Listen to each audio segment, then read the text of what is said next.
ഇന്നത്തെ സ്പെഷ്യൽ കുഞ്ഞിപ്പത്തിൽ. നമ്മളിവിടെ ഇതിനെ കക്കറോട്ടി എന്ന് പറയാം കേട്ടോ. നമ്മൾ കക്കറോട്ടി എന്നാണ് പറയുക.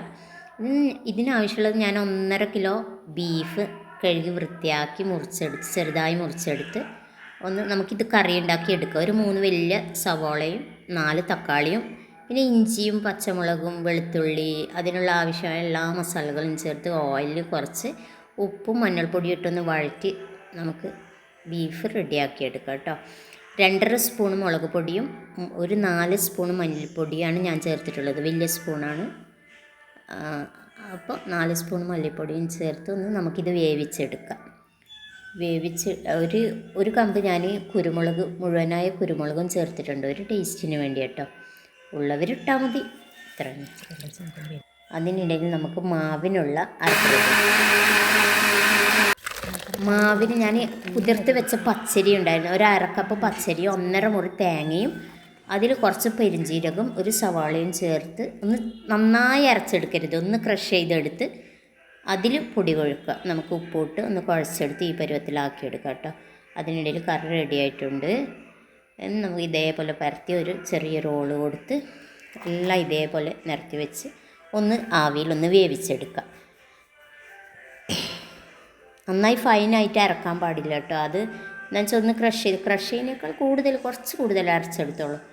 ഇത് ഞാൻ സ്റ്റോക്ക് ചെയ്ത് വെച്ച് വറുത്ത് വെച്ച തേങ്ങയാണ് കേട്ടോ. ഇത് കറിക്കുള്ള അരപ്പാണ്. അത് റെഡിയാക്കുന്നുണ്ട്.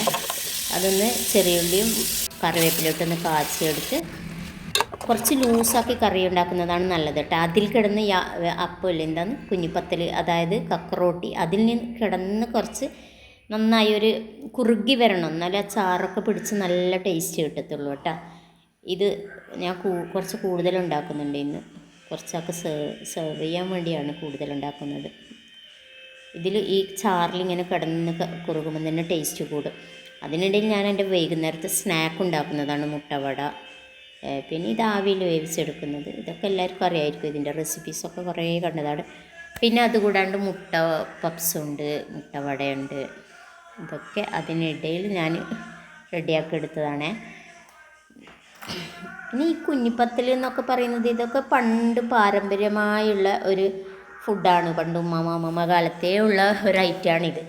ഇതെന്ന് വെച്ചാൽ സാധാ പച്ചവെള്ളത്തിൽ പച്ചരി ചേർത്ത് തേങ്ങയും പരിചീരകവും ഉള്ളിയിട്ടൊന്ന് അരച്ചെടുത്താൽ തന്നെ നന്നായി കിട്ടും. നല്ല പരസ്പരം ഒട്ടിപ്പിടിക്കാത്ത രീതിയിൽ കിട്ടും. ഞാൻ അത്താഴത്തിനേക്കുള്ള വെള്ളയപ്പും വൈറ്റ് ചിക്കൻ കറിയും ഉണ്ടാക്കിയതാണ്. കാഷ്യൂനട്ടും തേങ്ങാപ്പാലും എടുത്ത് ചിക്കൻ കറിയും ദോശയും ഉണ്ടാക്കിയതാണ്.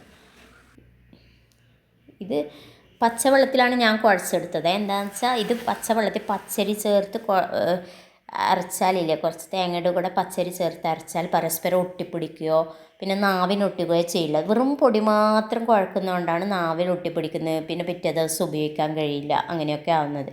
കുതിർത്ത് വെച്ചാൽ കുറച്ച് പച്ചരി ഉണ്ടെങ്കിൽ അത് ചേർത്ത് അരച്ചാൽ മതി. ഇതാണ് ഇന്നത്തെ സ്പെഷ്യൽ കേട്ടോ.